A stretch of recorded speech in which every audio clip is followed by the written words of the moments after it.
jour dédié pour la Refoua Shema de Ora Aviva Bat Michel Bezrat Hashem. Quand on est dans le Kriyat Shema, on ne peut pas s'arrêter pour répondre Amen à une bénédiction, encore moins Baruch Hu Baruch Shmo. On peut s'arrêter pour les choses suivantes. Les 5 premiers Amen du Kaddish. Yehei Shema Rabba Mevorach. Il y en a qui disent jusqu'à Be'alma, il y en a qui disent jusqu'à Yidbarach. Tu réponds l'Akdusha.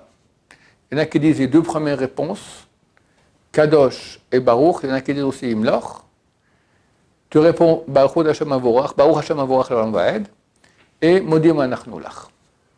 Maintenant, tout ça, tu réponds dans le Kriyat Shema, sauf les 2 premiers versets. Shema Yisrael Hashem Lekol Hashem Echad, tu t'arrêtes pas au milieu. Baruch Hashem Kvod Malchut Olam Vaed, tu t'arrêtes pas au milieu, et tu n'arrêtes pas non plus entre les 2. Donc, depuis Shema jusqu'à l'Olam Vaed, même s'il y a Kaddish, Kedusha, tout ça, tu continues pépère. Moi, par exemple, le soir, je prie un minyan. Moi, je suis lent, d'accord? Eux, ils prient vite. Alors, je commence déjà Kriyat Shema avant. Eux, ils font un cours de Mishnayot. À la fin du cours de Mishnayot, ils font Kaddish. D'habitude, quand ils font Kaddish, au milieu du Shema Israël. Tout le monde répond Kaddish. Yeah, Shema Rabba, mais moi, je suis en plein dans je ne fais pas avec les mains comme ça, mais je ne réponds pas. Je suis en plein de mon Shema Israël. Pas de problème. Je n'ai pas fait exprès que ça tombe au milieu du Kaddish, ça arrive comme ça. Puis au moins, je fais un Israël comme il faut, bien, avec bien, parce que sinon, à leur vitesse. Hein, pardon? Je continue schéma. Oui, tu continues. Si tu es dans les 2 versets, sinon tu réponds, comme je l'ai dit. Tu réponds les 5 premiers Amen, tu ne réponds pas les autres Amen qu'il y a après. Baruch Shem, c'est de Horaïta. Dire Baruch Shem. Tout, de Horaïta, c'est jusqu'au Visharecha. Donc pas le troisième, pas même. Pas le deuxième. Pas le deuxième et le troisième. C'est de Marloket. Mais en tout cas, le premier, on est tous d'accord que c'est de Mais Horaïta. Baruch Shem, c'est de la Torah. La mitzvah de dire Shema Yisrael Baruch Shem, c'est de la Torah. Baruch Shem, parce que c'est dans la Gemara, non? Baruch Shem, c'est pas C'est dans la Gemara. C'est une partie, on l'a reçu au Sinaï qu'il fallait dire.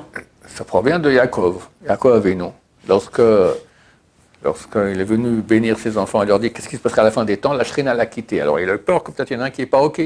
Comme son père, il a eu Esav, comme son grand-père, il a eu Ishmaël, il dit peut-être moi aussi j'ai un gosse qui n'est pas normal. Alors les enfants lui ont dit Shema Israël, il restait le prénom de Yaakov Avinu, le surnom. Shema Israël, Hashem Elokeinu, Hashem Echad. Alors il a dit Baruch Shem Kvod, lui il a dit Baruch Shem Kvod Malchut Olam Vaed. Ils l'ont appelé par son prénom. Hein? Ils l'ont appelé par son prénom. Oui. Shema Israël, écoute Israël, par son surnom. Tu connais la Gemara, ce qu'elle dit là-dessus? Elle dit Moshe dans la Torah, quand il dit Shema Israël, il ne dit pas Baruch Shem Kvod Malchut Olam Vaed. Le verset Shema Israël, c'est que c'est Moshe, il l'a dit. Alors qu'est-ce qu'on fait? On fait comme Yaakov. Israël, c'est Yaakov. Si on fait comme Yaakov Avinu, c'est un manque de respect à Moshe. Si on fait comme Moshe, c'est un manque de respect à Yaakov. Donc on le dit à voix basse. Ça, c'est la raison pour laquelle on dit à voix basse, après le sens simple. D'après la Kabbalah, c'est certain qu'il y a des choses beaucoup plus grandes là-dedans. Si quelqu'un il fait Shema Israël, qui n'est pas le Shema Israël que le rang quitte de la mitzvah du Shema Israël du matin ou du soir. Par exemple, en France, en été, la nuit tombe tard. Tu ne peux pas faire Arvit au milieu de la nuit, au moment vraiment approprié pour faire Arvit et Shema Israël. Alors, tu as Minyanim qui font Mincha et Arvit à 7h du soir. Maintenant, à 9h30, il faut faire Shema Israël. Tu es rendu quitte de la mitzvah de Shema Israël du soir, le soir à 9h30. Et dans ta prière de Arvit, tu as dit Shema Israël. Ce Shema Israël, s'il y a un Kaddish, une Kedusha, un Baruch Hashem Vorach, un Modim, tu réponds. Parce que ce n'est pas le vrai Shema Israël. Ton vrai Shema Israël, il sera ce soir, après la tombée de la nuit. Ou des gens qui mettent Rabbeinu Tam. Quand on se marie, c'est bien d'acheter des tefilines de Rabbeinu Tam et refaire Shema Israël avec. Mais tu es déjà rendu quitte la mitzvah du matin. Tu as fait déjà avec les tefilines, dans le vrai Shema Israël avec Rashi. D'accord? Les tefilines de Rashi. Là, tu remets, tu refais Shema Israël. Si maintenant, il y a une chose à répondre, tu réponds. Parce que ce n'est pas le vrai Shema Israël qui te rend quitte de la mitzvah du Shema Israël du soir et du matin. Mais ce schéma, il a une importance quand même, celui qu'on fait au plat.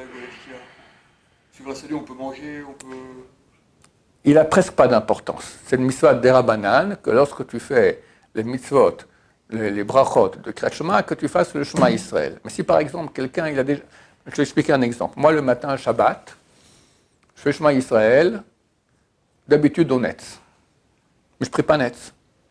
Pourquoi je ne prie pas Netz Shabbat? Parce que je reviens de la prière après, je vais étudier, je m'endors. Alors qu'est-ce que je fais pour gagner du temps? je vais prier un minyan tard, il commence à 8h10 mon minyan, mais j'étudie 2-3 heures avant, parce que je suis en forme. M'endormir à la prière, je ne vais pas m'endormir. Donc je gagne du temps que je peux étudier, après je vais prier. Mais le Shema Israël, je l'ai fait déjà juste avant le lever du soleil, honnête. C'est très bien de faire à ce moment-là. Le Rambam dit que si on fait Shema Israël après, c'est déjà diavad. Maintenant, quand je refais la prière maintenant, avec eux, alors je dois redire Shema Israël avec les brachot de Yotzer Or. Des fois, je suis en retard, ils foncent.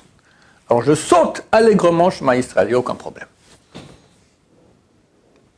La mitzvah, c'est une mitzvah de Rabbanan, que quand tu dis Yotzer Or, tu mets aussi dedans Shema Israël. Mais si tu ne peux pas, pour des raisons, pour prier en minyan, arriver à l'heure, à la prière, tu peux sauter ça sans problème.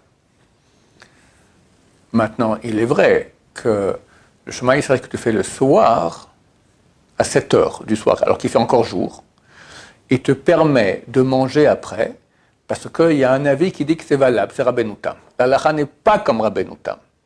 Mais vu que Rabbeinu Tam dit que tu peux faire Shema à ce moment-là, ça te permet de manger après. Tu vas rentrer à la maison après, tu as 7h30, 8h, tu vas manger ton dîner, et après tu fais Shema Israël après ton dîner, ça va. Mais du coup, là, il faut avoir les bonnes kavanot. Là, oui, il faut les bonnes kavanot. Bon, on va s'arrêter ici. Baruch Adonai, l'olam, amen, amen. Bonne journée, messieurs.